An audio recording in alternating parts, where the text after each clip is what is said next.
Eräänä, kauniina aamuna, Simo-siili heräsi tavallista aikaisemmin. Hän venytteli pienet tassunsa ja haukotteli makeasti. Tänään oli erityinen päivä, sillä Simo oli lähdössä tapaamaan serkkujaan kaupunkiin. Simo ei ollut koskaan aiemmin käynyt kaupungissa, ja vaikka hän odotti näkevänsä serkkunsa, häntä vähän jännitti. Kaupunki kuulosti niin erilaiselta kuin metsä, missä hän asui. Äitisiili ja isäsiili auttoivat Simoa pakkaamaan mukaan pienen eväskorin, jossa oli tuoreita metsämansikoita ja vadelmia. Muista, Simo, että vaikka kaupunki on erilainen kuin meidän metsämme, sekin on täynnä mukavia asioita, äitisiili sanoi hymyillen. Simo nyökkäsi ja veti syvään henkeä. Totta kai, äiti. Minä olen vain vähän jännittynyt, mutta tiedän, että kaikki menee hyvin. Isäsiili saattoi Simon metsän reunalle, missä pieni polku alkoi. Kun tulet takaisin, kerro meille kaikista kaupunkilaisserkuistasi ja heidän seikkailuistaan, hän sanoi ja vilkutti Simolle. Simo hymyili takaisin ja tassutteli reippaasti kohti kaupunkia. Kun Simo saapui kaupungin reunalle, hän huomasi heti, miten erilaiselta kaikki näytti. Kadut olivat leveitä ja talot korkeita. Siellä oli vähemmän puita ja enemmän kiveä ja tiiltä. Äänet olivat myös kovempia kuin metsässä. Autot hurisivat ja ihmisten askeleet kaikuivat katujen kivetyksellä. Simo pysähtyi hetkeksi ja katseli ympärilleen.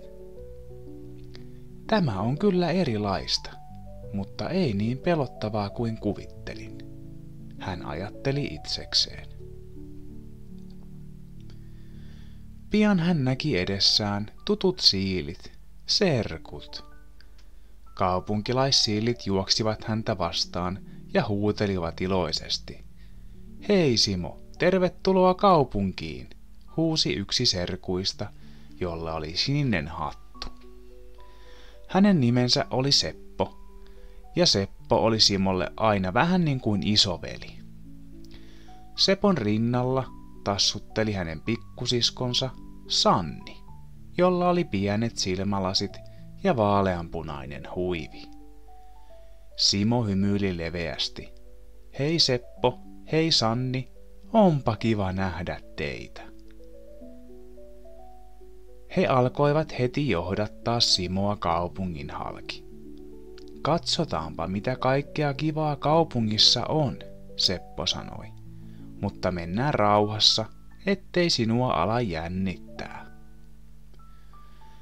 He kulkivat hiljalleen pitkin kaupungin katuja. Simo huomasi, miten erilaisia asiat olivat, mutta serkut olivat oikeassa. Mitään kiirettä ei ollut. Ja kaupungissa oli paljon mukavia asioita.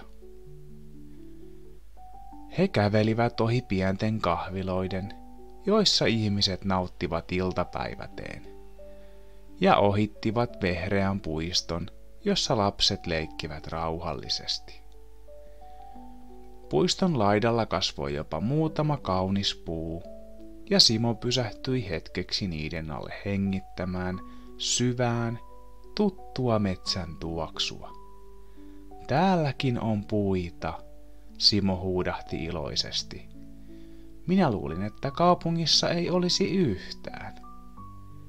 Onhan täällä, Sanni serkku vastasi hymyillen.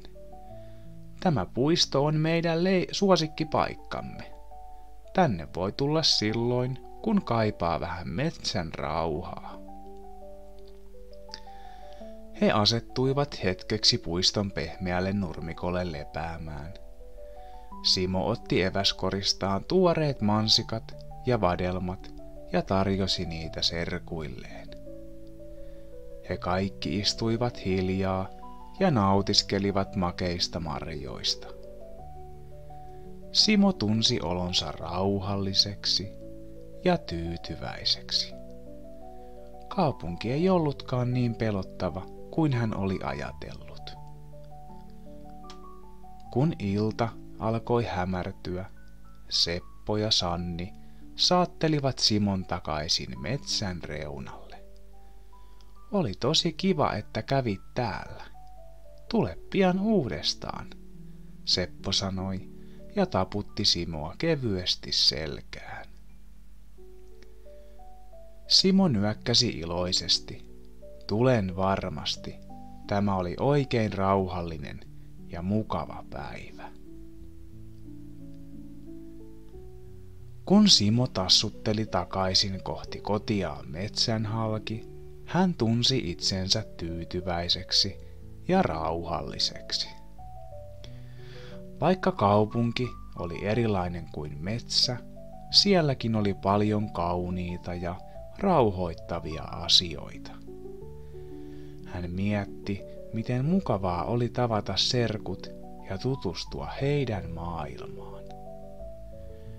Pian Simo näki tutun pesän ja siellä odottavan äitisiilin ja isäsiilin. Olipa mukava päivä, Simo sanoi haukotellen, kun hän käpertyi pehmeälle vuoteelleen. Kaupunki on erilainen, mutta sielläkin voi olla ihan rauhassa. Äitisiili hymyili ja peitteli Simon huolellisesti. On hyvä, että opit uutta ja näit, että erilaiset paikat voivat olla myös rauhoittavia. Simo sulki silmänsä ja antoi päivän tapahtumien lipua mielessään. Hän ajatteli Seppoa, Sannia ja rauhallista puistoa keskellä kaupunkia. Pian hänen hengityksensä muuttui syväksi ja tasaiseksi, ja uni saapui hiljaa. Metsän rauha ympäröi häntä, ja hän tunsi olevansa turvassa ja onnellinen, missä tahansa olikaan. Ja niin Simo siili nukkui rauhallisesti koko yön, valmiina kohtaamaan uusia seikkailuja, kun seuraava päivä koittaisi.